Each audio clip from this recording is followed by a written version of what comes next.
Spreading all around my room, my world's so bright, it's hard to breathe, but that's alright. Hush.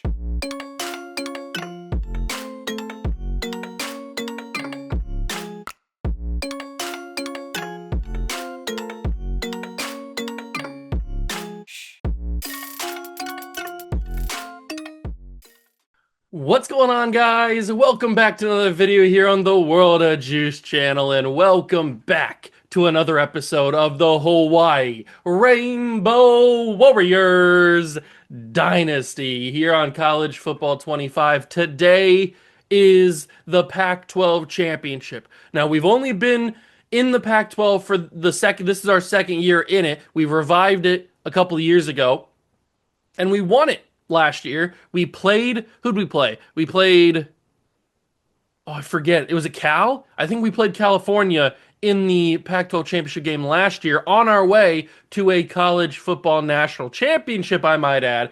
But this year, it was a little less certain who we were going to play. And it ends up being Colorado, a team that we just played in the last episode in our doubleheader, where we played against Colorado and BYU.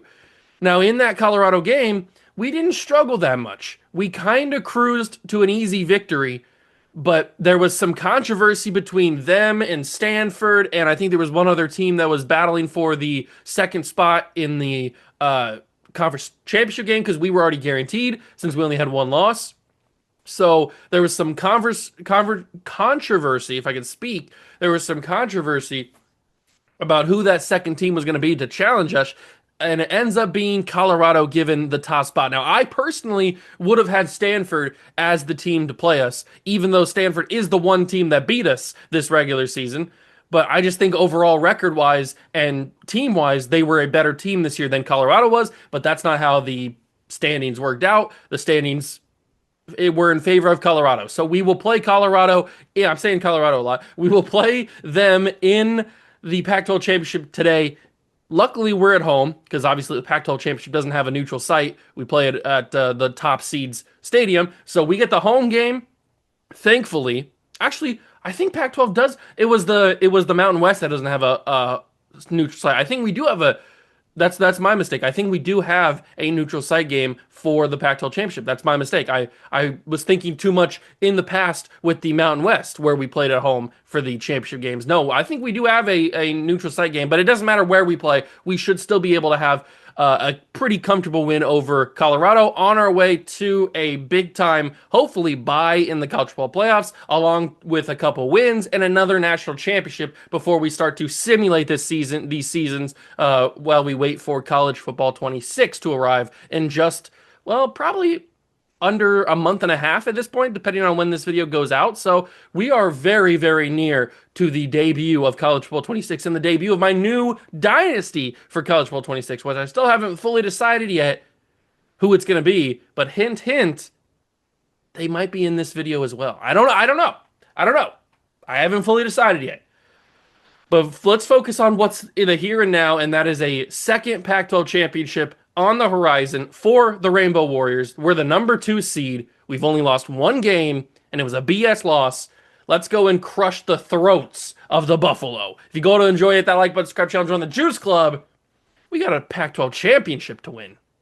Not only have we had a very good season, the number 2 seed so far, number 2 ranking, one loss, home team in the Pac-12 championship, but we've also had quite the year in recruiting. We have had a really, really good year. As you can see, the plethora of 5-star talent headed to Hawaii. I mean, if we go over here to top classes, we currently stand at number 3, and that's just because we only have 15 guys. But we have 8, count them, 8 5-star players headed to the Rainbow Warriors next season, including, but not limited to, the number 1 player in the entire class. Now, he is a busted gem, but Jimmy Sims looks like an absolute, utter freak that could replace Jermichael Powell next year, or at least in the future. Because this man is a monster. 91 strength, 82 acceleration, 93 hit power, 84 power moves. I mean, this guy is going to be a menace in the backfield for years to come. We also add a 5-star right tackle, who's the number 3 player in the country. a running back who's number 11, a tight end who's number 13. I mean, we don't usually recruit big time tight ends. We got the number 13 player in the country, the number one overall tight end. Then we get another running back, so we have just a who's who of talent at the running back position. Ronnie Simonson, who's got the greatest forehead of all time. Sit down Peyton Manning. I mean, this forehead's out of control. You could run a semi on that forehead. He's the number 15 player in the country, the number 17, the number 24. I mean, it's just hit after hit after hit after hit with this recruiting class at this point. We've got great wide receivers coming in who have got a lot of speed. And remember, I only recruit receivers who have a lot of speed. So if you ever see a receiver on my recruiting class, you know that they're going to have a ton of speed. We got a great quarterback possibility. And did I actually back? I don't remember hitting the back out button there. I don't know what happened. That was weird. I don't know. But we've got great linebackers. We even brought in a quarterback. I didn't think I was going to bring in a quarterback this recruiting class, but we even brought in a quarterback this year, Titus Byler, who maybe he's going to be good. I don't know. We still have Leo Van Dyke, so it's not like he's going to play next year. But I don't know how he's going to play. I don't know.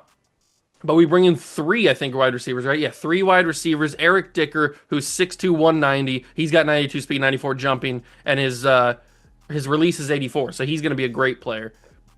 We've got 91 speed, 95 jumping, 82 release for Tony Poe. And then we've got Caesar Warrior, who, I mean, I always go for guys named Caesar or Warrior. So 96 speed, 94 acceleration, 95 agility. He's an absolute beast. Now, his release isn't amazing in 79. It's good.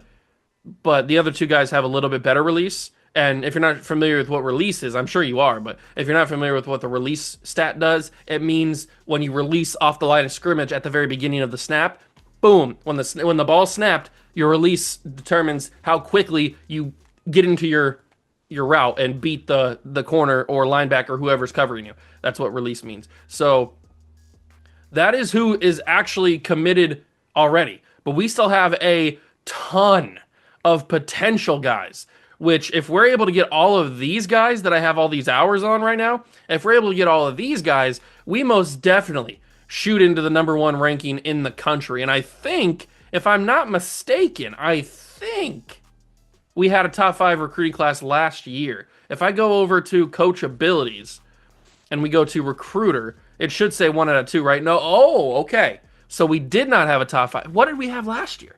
I could have sworn we had a top 5 class last year.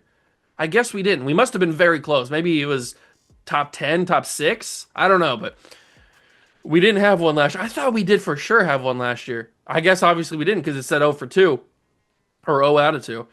Do we have anybody in the Heisman Watch? I don't think we do, right? No, we don't. They don't respect the Hawaii Rainbow Warriors mainly because we have a lot of interceptions. And interceptions are weighed heavily in College Football 25 when it comes to the Heisman voting. CFP bracket, though, we are currently the number 1 seed in the entire bracket. I'd really like to not play in the Rose Bowl. We have 2 Rose Bowl trophies already in our trophy cabinet. I'd really like to get some other trophies. So if we were somehow knocked out of the number 1 seed, I would be okay with that. As long as we still have a bye, I guess it doesn't really matter. But I'd like to win some other trophies. We've already won the Rose Bowl twice, and we've already won the Sugar Bowl, I think it was, twice. So I'd like to get some other trophies in the trophy cabinet. I guess I can confirm what trophies we want. Oh no, it's the Fiesta Bowl, not the Sugar Bowl. It's the Fiesta Bowl. And crazy enough, the Fiesta Bowl is also the other trophy or the other bowl game that we would probably play in if we won the Rose Bowl. Yeah, it is. They're lined up next to each other again. So if things stay the same, we might play the same bowl games again. At least it's not going to be against Alabama and Texas A&M like it has been the past 2 years, which is just freaky how that worked out. But we can't think about any of that right now. We got to think about the game that's in front of us, the Pac-12 championship, Hawaii versus Colorado. We just played them last episode. We beat them then. I do not want this to be a slip up and lose this championship game. We need to win the Pac-12 title. This is for all the marbles in the conference. We didn't do all that work this season just to come up 1 game short. So let's go in and actually complete it, win the championship, and then go on for a possible national championship. We will kick off to start the Pac-12 championship, and yes, we are in SoFi Stadium in sunny Los Angeles, Southern California, for the Pac-12 title game.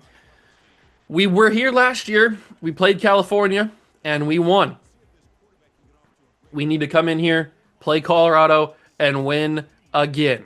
Now, since this has had nothing to do with recruit. I mean, it's obviously going to help us in recruiting if we win the game, but since this isn't like we have a home game where we have recruits on campus or anything like that, we don't need a blowout victory. Now, obviously, I would want to blow out this team just for my own purposes, my own enjoyment of killing another college football team, as I'm going to allow a unbelievable touchdown because I can't tackle for some reason.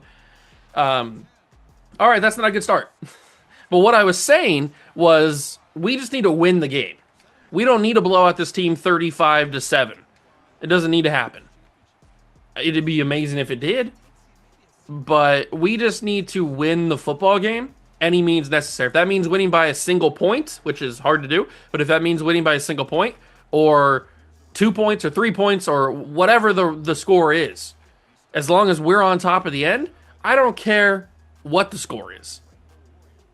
So that's the goal for us. That's the way we're going to play this. And it's already started pretty bad because we allowed an unbelievable touchdown run by the running back of Colorado, which I didn't expect to happen, but it happened. So that's kind of where we're at right now.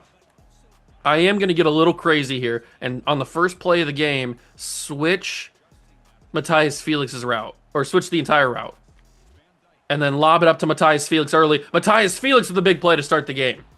That's something you got to take advantage of when you have a guy like Matthias Felix on your roster. He's so good. I'm going to be sad if he leaves this year, because I think he's, a junior this? No, is he a junior this year? Oh, it's a holding call. Really?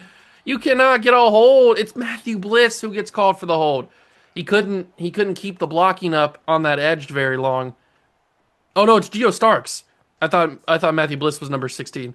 It's Geo Starks who gets called for the hold. He is a true freshman. He's not used to blocking. Oh my God. Talk about not used to blocking. What happened there? Austin Westbrooks was in the backfield before I even completed the handoff. Oh, that's an unbelievable first play that is completely taken away now. But Matthias gets a lot of those yards back on the catch and run there. Come on, Leo. Leo Van Dyke needs to carry us to a national title. But first it starts with a Pac-12 championship. The great space opens up for Van Dyke to scramble. And he's been doing that a lot more recently. He's been scrambling a lot more efficiently these past couple episodes. And I really like it. We're getting his legs involved. He's not the fastest, most athletic quarterback you'll ever see, but he can get the job done better than most. I'll say that much. Steven Kranchik has been a revelation since stepping on campus here, especially getting him the luck that we have, getting him the very next season after Cam Byfield, the greatest running back in Hawaii, the greatest player in Hawaii football history, has left us for the NFL draft. I'm so happy that he came the next year because I didn't really want to have a downturn of bad running back play 1 year after we lose Cam Byfield. And you know what?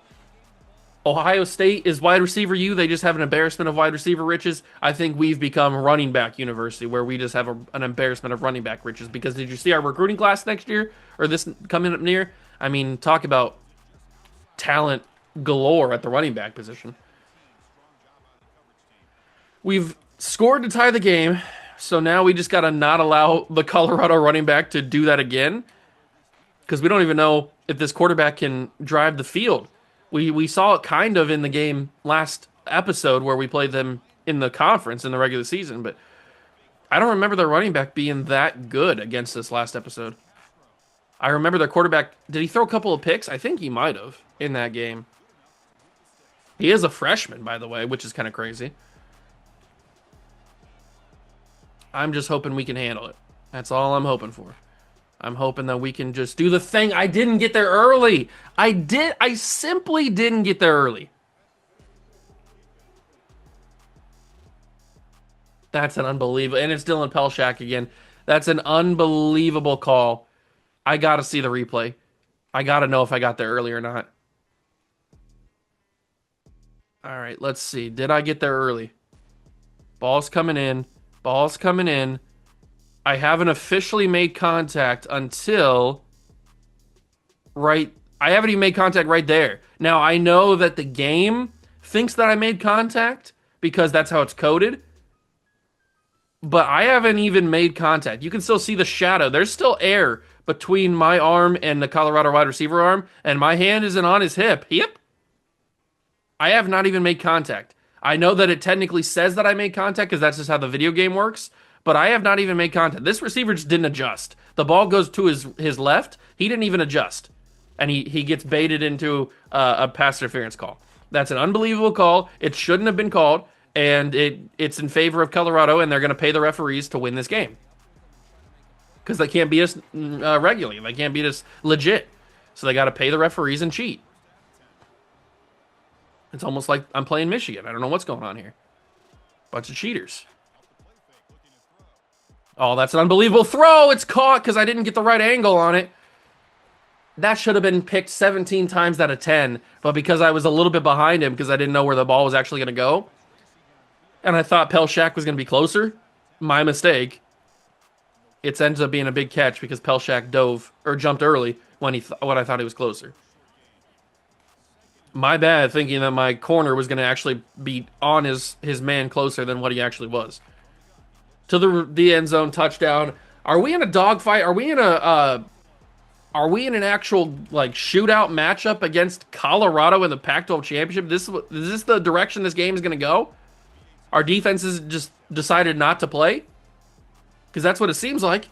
Colorado has had two very simple, very easy drives to start this game. And I couldn't be more angry. Peters drowned to the 17. And now we got to try and run our offense, score another touchdown just to tie it.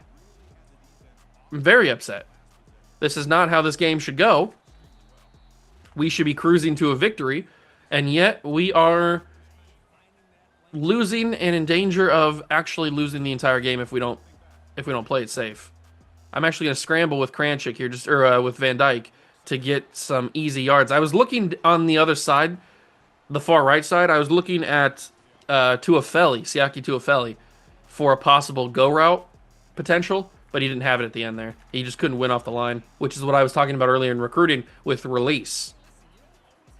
How we got to try to recruit guys that have great releases so that when they release off the line, they actually win more times than they don't.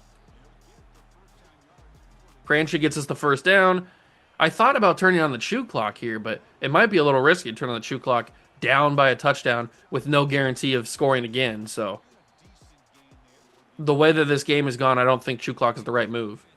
Maybe if we start to build a little bit of a lead, if we can actually prove we can stop this Buffalo offense, then maybe that's where we'll go. But right now, I don't think chew clock is where we need to go. Matthias Felix, great catch, by the way. Great body adjustment, flipping the hips. Hips? Flip the hips? And he was able to do the job. Down to the 31. I might scramble again with Van Dyke. He's got enough speed to be able to get out of the way. Leo Van Dyke, slide down. Thank you. 3 carries, 55 yards is not too shabby for Mr. Van Dyke. And we've got a 1st and 10 from the 11. Handoff is to Kranchik. He gets to the 6. I was hoping I'd have a little bit better blocking, but that's not to be happening. And now we get to the 6 with a handoff to Kranchik. There it is. There's the blocking I was looking for. Kranchik do the rest, and he's in. Steven Kranchik, 2nd touchdown of the game. He delivers, and we have tied this one at 14. Now we just need the defense to actually play like they have most of the season. Because I haven't even been like that upset with the defense this year. Usually the defense is the big thing that I complain about every year. But, I mean, for the most part, the defense has done pretty well this year. Not talking about the Stanford game, obviously. But overall-wise, this defense has been pretty good. And yet, in the biggest game of the year so far, up to this point, we have completely, like, we're not even on the field. Colorado's doing whatever they want. So let's try to adjust here. We got a 2nd and 8. They're going to hand it off again, and he's going to have a lot of room. He's going to break the tackle. He's got a touchdown, doesn't he? He's got another touchdown. You got to be kidding me. He won the tackle battle and instantly scores. This running back is prime Emmitt Smith. What's happening? He's got 4 carries for 166 yards and 2 touchdowns. He broke a 1 tackle that was a tackle battle that I didn't have a chance to win, and he scores another touchdown. I don't know what's going on with this running back. Is he on steroids? Because That's a legitimate question that I need to have answered because this guy is playing the greatest game I've ever seen in my life, and I don't know how to stop him. And the only reason it couldn't just be because my defense is bad and he's good. No, it's got to be he's cheating. There's no legitimate way that he could be beating us like this. It's simply not possible. Look at Leo Van Dijk scramble. Look at Leo Van Dijk. He breaks the tackle himself. Leo Van Dijk, I talked about him not being the best athlete in the world, but he can get the job done. That looked like prime Lamar Jackson out there, bobbing and weaving. He was going crazy. Kranchik. Oh, I needed to break that tackle, Steven. I needed to break that tackle. And now, the best running back in the country, our running back, is getting shown up in the big game. Because he's not putting the yards or the big plays together like their running back is. We can't have that. We gotta absolutely show who the real best running back in the country is. We know it's not their guy. We will end the first quarter down by a touchdown, like we have been all game. But we have 151 rushing yards. They have 168, and 166 of that is by one player. This has been a rushing-heavy game, which is not new to us by any means. That's usually how our games go. But look at the blocking from the receivers for Kranchik. I mean, he's just getting crazy good blocks. And we will continue to pound this ball down the Colorado throat until they can't stop it, although they stopped it right there. Maybe they're going to be able to stop it. Who knows? This Austin Westbrooks dude is getting on my nerves. He's getting too much pressure too quickly. I screwed that up. Oh, this play's over. That's a bad throw. I should have threw that away 17 seconds ago. That was a whole mess of screw-ups. I started to scramble too early, and then that disengaged the defensive end on my tackle, and then that play was all ruined. And I ran right into that guy. Wow, I sucked that last couple of plays. That was god-awful.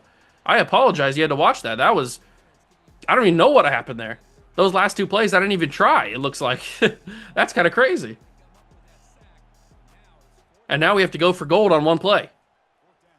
I guess we trust Geo Starks to do his thing. Geo, end zone, touchdown on fourth down. Geo Starks, the true freshman. Oh my God, oh my God, oh my God, oh my God. Geo Starks, the true freshman. A heave by Leo Van Dijk on fourth and forever. With literal no space between him and the sidelines. He tags the ball. What a catch. I mean, you need to have those type of plays in a season like this and a team like this. I mean, just a miracle type of play. That goes on the Colorado highlight reel, or on the Hawaii highlight reel, if I'm being serious. I mean, that is an unbelievable catch and an unbelievable throw from Van Dijk to put it in position to be able to catch that for a touchdown. Insanity. And now all we got to do is turn this momentum. Let's get the ball back without them having scored before. That'd be a real nice change of pace. That's going to be caught first down. Just barely he got across that first down marker. He just stood in the pocket. It didn't have any pressure in his face, and he just found an open man. Open enough man. That's got to be picked. Evan Johnson. That wasn't even Evan Johnson. That was, what's his face? Why am I blanking on his name? Alani Yo. That was Alani Yo. You got to jump that. That's got to be a pick. Oh, speaking of that's got to be a pick, this is a heave down the field, intercepted by McConaughey. I mean, it had to be. There was no other way that could have gone unless it ended up in our hands. McConaughey, the senior, the man who I've had a love-hate relationship since he stepped on campus, gets us the interception. I mean, I don't know what the quarterback was thinking there. Why would he heave that? What ended up being 2-on-1. I guess he thought that he had a step on it, which technically he did have a step, but it was severely underthrown. I'm not quite sure why he chose to throw that. He clearly doesn't have the arm to be able to make a throw that deep. So, I don't know. Strange decision-making by the quarterback, but it works out in our favor, and we get the football, and we'll get the football to start the second half. So we can do a double dip if we are on top of our game here, which I'm hoping that we will be. We're going to turn that shoe clock on just to kind of guarantee. I don't know what this camera angle, why it was so far behind, but let's guarantee ourselves this is the last drive of the half. Unless they want to, I mean, they're pressing me up. Like they want me to really throw this football. Cranchit gets the first down. I really wanted to throw that. I really did. Oh, I was tempted. You can't just press me like that and expect me to not at least consider throwing a deep ball. We've reached the 2-minute warning, so we got to hand this ball off again. Cranchit gets it.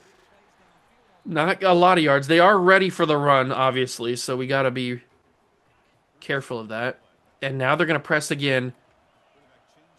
This is our chance to use our top talent, although we got to throw that a little bit sooner. Don't turn around. Thank you.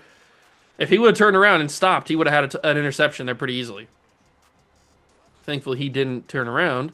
And now it becomes a 3rd and 4, and they are pressed. They're giving everything to stop us here. They are in press. They are ready to go, but you can't stop Matthias Felix. That should be a touchdown, and it is. Beautiful ball from Leo Van Dyke, and we take the advantage back. It's back on our side. Well, for the first time, I should say, not back on our side. For the first time, it's on our side. That was a massive mistake by Colorado's quarterback to throw that deep ball. McConaughey capitalizes, snags it in the air, interception, and then we turn around and score points off of it. So, huge table-turning event here in this game. And now we have 34 seconds. Colorado's all their timeouts. Let's play some more good defense. Because the reason why he chose to go deep was there because we were holding them on their normal plays and they weren't able to get a lot of yards. That was a lofted ball. That hung up there for a while, but he's able to catch it 2nd and 5, only using about, 4 seconds, 5 seconds, something like that.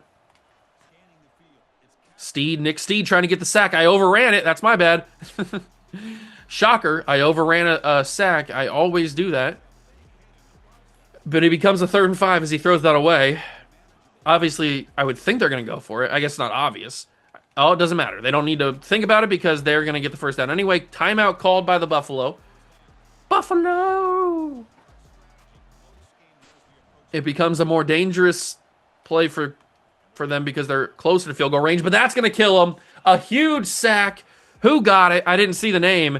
Was it Mr. Ramon Funk? It might have been. And he's talk about guys that have had great couple episodes. Ramon Funk, I've said his name pretty much every single episode, I think, at this point. For the last, 3 or 4, he's been killing it. And he gets a massive sack that really, I would think, has killed their drive. I guess we'll see what happens, but Nick Steed, get there, Nick. Oh, he almost got there. That's a crazy throw. I was going to say, you could not throw that and expect him to catch it. That's crazy. I mean, he just chucked it and was hoping somebody would come down with it. They almost did. He'll actually punt it away. And we're going to have a chance with 3 seconds to add another touchdown on the board. And you know what I like to do? I like to go full verticals out here. That's the wrong player. I'd like to call a little four verticals and maybe get ourselves an extra touchdown before half. I mean, that'd be pretty crazy, wouldn't it? They're not going to press, but I guess I don't know what the harm is. I mean, there's 3 seconds left. What's the harm in heaving and seeing what comes down with it? Matthias Felix, he dropped it. Okay. He wouldn't have got the touchdown anyway because the guy was right on him and would have brought him down, but he almost brought that in. But we end the first half with the advantage, 28-21 in our favor. We've gotten the football back on start the second half, so we can start the clock, we can run the clock, and maybe win this game by 2 touchdowns. Hopefully, that's the plan. We begin the second half with the football, and I've turned the true clock on. We are ending this game. Well, not ending this game, but we are taking as much time as physically possible away from this clock. Hopefully, if everything goes to plan, the entire third quarter. We've done that plenty of times before. We can do it one more. Pelham Liu with a great handoff right there.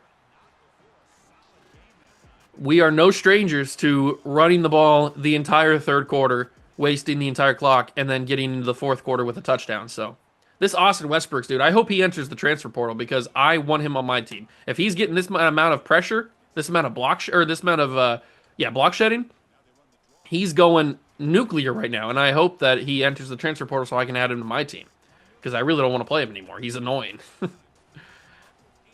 We make it to a 3rd and 3. It's a direct snap, which I was not ready for. I'm never ready for the direct snaps. It's almost like I call the play and don't even realize. I need to pay more attention.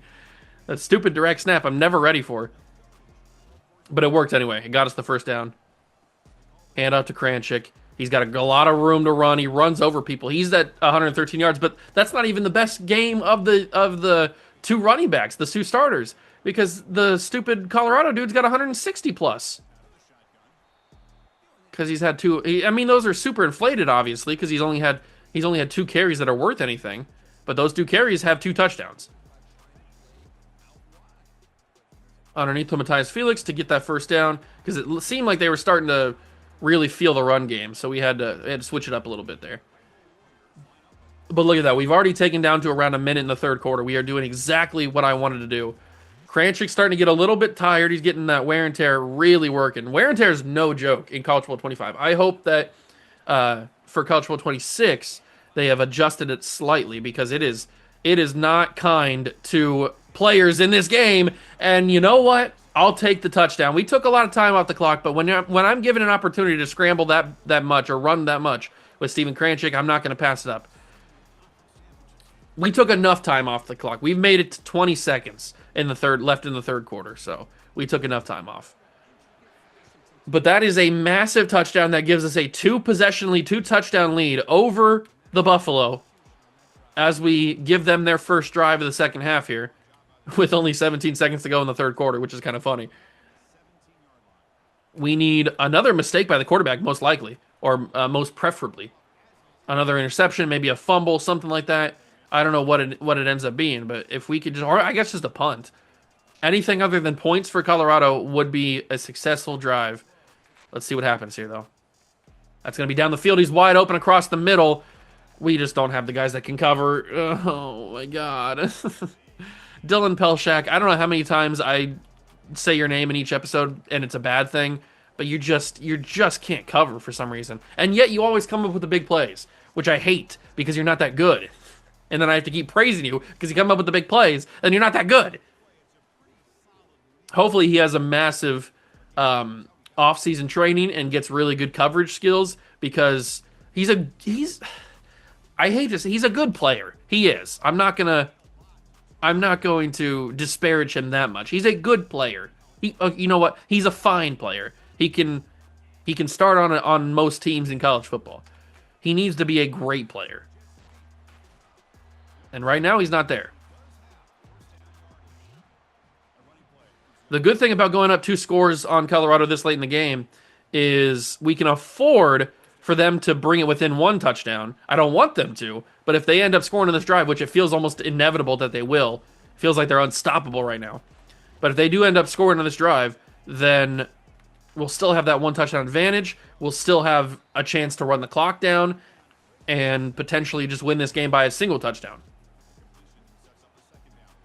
Funny thing is, I said at the beginning of the game that I wouldn't care if I won this game 35-7.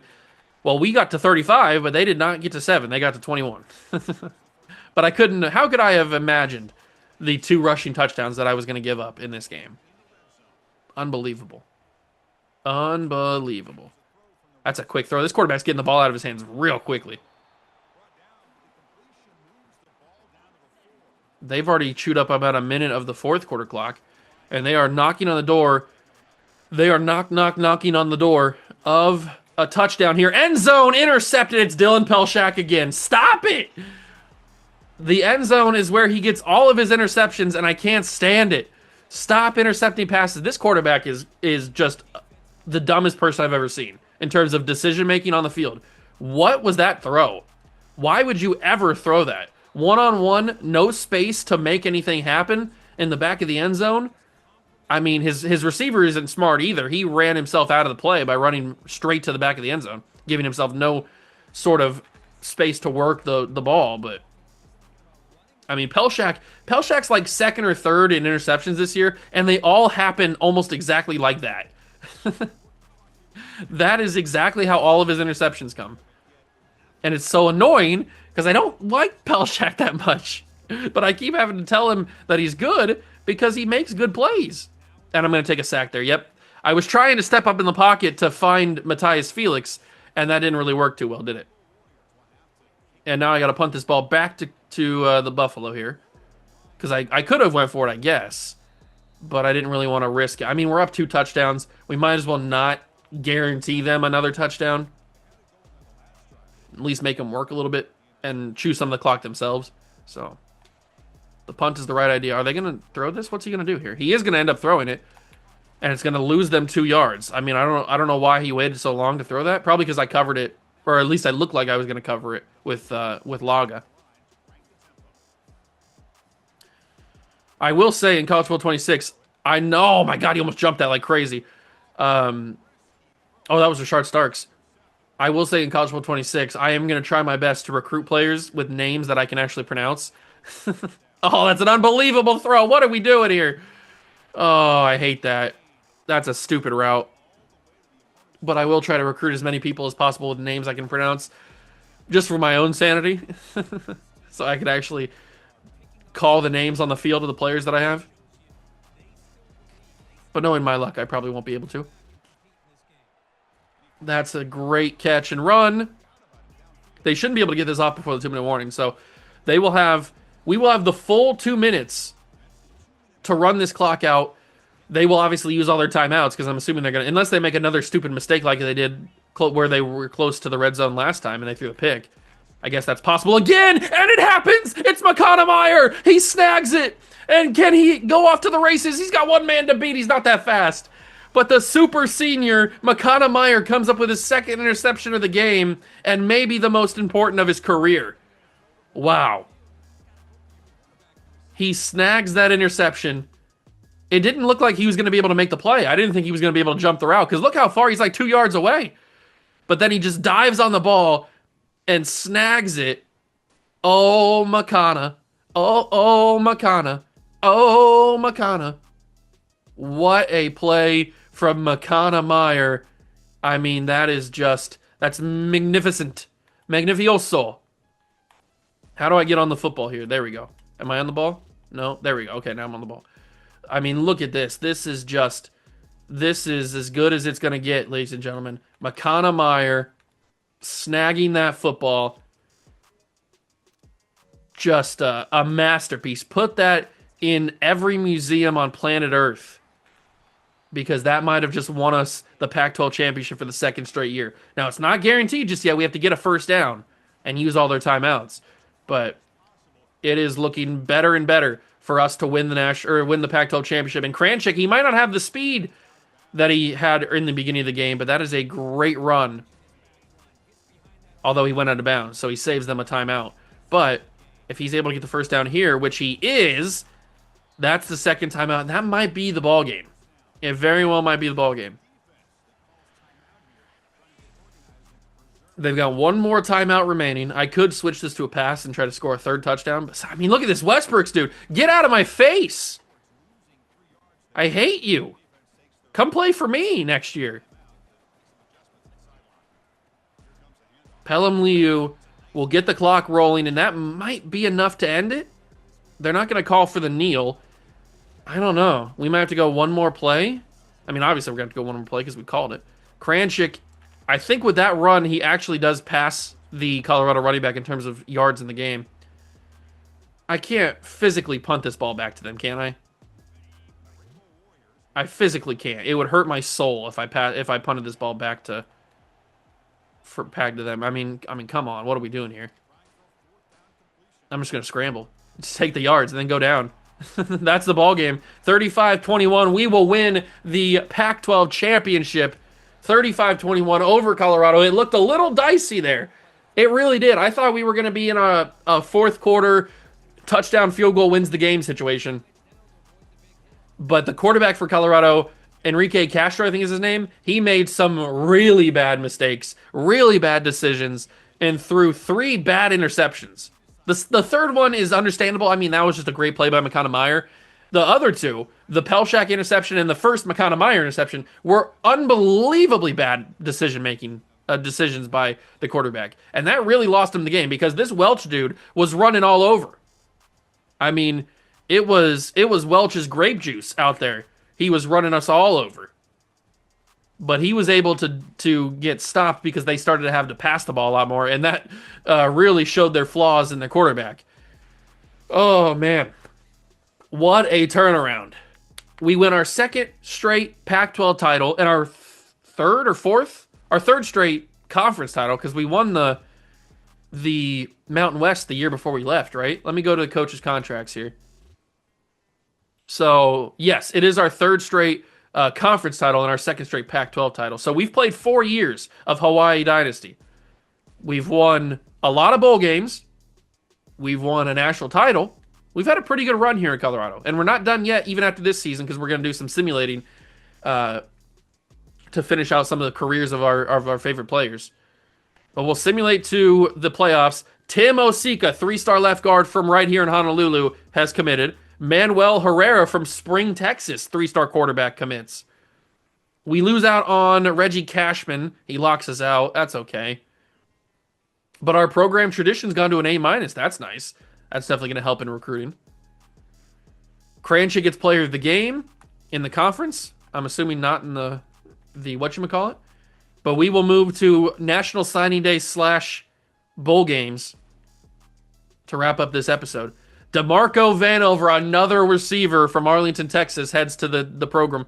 Emeka Adongo, a middle linebacker, 3-star from Summerville, South Carolina, commits. 2 more commitments have happened. Greg Abbott locks us out, but we're still working. And 4,800 XP is crazy. Eli Holstein, 3,000 yards, 39 touchdowns, 11 interceptions. Is Heisman worthy? Are you kidding me? Steven Cranchit gets best running back. No surprise there. He's a freak. Evan Johnson, best defensive back. I mean, it helps that he plays sub-linebacker. That definitely helps him get in positions. But we only win 2 awards this year? That's a little disrespectful. How in the world did Eli Holstein, whatever his name was, have a better season than we did? He had more yards than us and more touchdowns, but we had 6 interceptions. I mean, that's not I wouldn't give him a Heisman.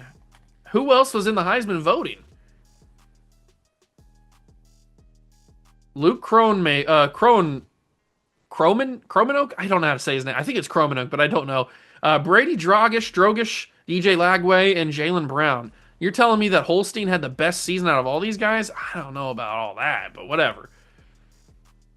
We will play the winner of Coastal Carolina and Notre Dame. Oh my God, I hope I know who I want to play. Although Coastal Carolina is 12-1. And it looks like we will have to go through the Fiesta Bowl and the Rose Bowl if we want to play in a national championship. I mean, just at least give me a chance to win another bowl game. My God, I want to win something. And now it's the most fun part of every offseason, or potential offseason, and that is seeing the dev traits of all of our commitments so far. First off, we've jumped to number 2 in the national ranks with 8 5-stars, 6 4-stars, and 5 3-stars, 19 total. I think it's safe to say that if we finish out this recruiting class the way that it is, we should be number 1. But let's take a look at these dev traits. Now, you're not going to be able to see them because my camera's in the way, but I will tell you. Jimmy Sims, the number 1 player in the country, has impact. Star for Ralph Hacker. Elite for Max Hape. And yes, that's how I'm going to pronounce his name. Elite Dev. Wow. Star for Joshua Brazil. Star for Juan Vela. And for Ronnie Simonson. And for Jimmy Steven. Normal for Theo Carswell, which is a little bit disappointing for a 5-star right guard, but whatever. Impact for Oscar Camella. And for Caesar Warrior. Elite Dev for Lorenzo Drango. And he was one of the guys that I wasn't even sure we were going to be able to get when we were recruiting him. But he's got Elite Dev as well. He's a 4-star gem with crazy good pursuit, good speed. I mean, this guy's going to be a monster. Normal Dev for the quarterback, Titus Byler, and for Tony Poe. Elite Dev for the 4-star Eric Dicker. Oh my God, this is the greatest recruiting class we've ever had. Impact for Finau Chiu. Star for Tim Osika. Impact for Manuel Herrera. Normal for DeMarco Vanover. And impact for Emeka Adongo. But those dev traits are unbelievably awesome. And we're not even finished just yet. We could still have potential for all of these other guys once we get to the off season. And this is what I'm saying about how we possibly could have the number 1 class in the country. And that's even before we open up the transfer portal and get busy in there. I don't know if we're going to bring anybody in. Depends on who's there, I guess. And the final thing that we're going to do before we wrap up the video is to spend our 10 coach points that we have earned. I don't think we need to go into recruiter. Nope, we're all done in recruiter. We need to get to motivator, and let's keep buying some motivators. So we've had 3 players drafted in this dynasty so far. That's pretty good. Let's see. Obviously, Barfield was the best. Where do I want to go here? Let's go with wide receivers stay hot through timeouts, quarter changes, and all that kind of stuff. And then let's have DBs stay hot to give them a better chance of maybe getting some good interceptions or something. I don't know. Unfortunately, we're probably not going to be able to get through all of the motivator to before the offseason happens, so that we can get like all that boost of XP and stuff. But we'll get pretty close. Turbin and Horn are both number 1 in their. We're both number 1 on their boards, and we will play Coastal Carolina, the Chanticleers, in the Rose Bowl. At this point, we're mainstays in the Rose Bowl. This is our third straight year. But next episode will be the Rose Bowl against the Coastal Carolina Chanticleers, who also only lost 1 game. Their game happened to not be in the conference, though. At least it's somebody other than Alabama or Texas A&M. I'm happy about that. What does the bracket look like otherwise? It is Clemson and Tulane. So the number 1 team in the entire nation, Pittsburgh, lost in the first round. That's kind of wild. Clemson and Tulane, us and Coastal Carolina, Oregon and Georgia, and Florida State and the Cheaters. That is absolutely a weird bracket. At least the top half. Look at the top half of the bracket and the bottom half of the bracket. I mean, it's blue bloods down here, and it's except for Michigan, and it's Clemson and a bunch of weird teams up at the top. Absolutely insane, hilarious bracket. But hopefully, at the end of the bracket, we are the ones holding up the trophy. Next episode will be the Rose Bowl game. I hope you guys enjoyed this one. If you did, leave a like, subscribe to the channel, join the Juice Club. Thank you so much for stopping by and watching. I truly appreciate it. And I'll catch you guys in the next one. Peace.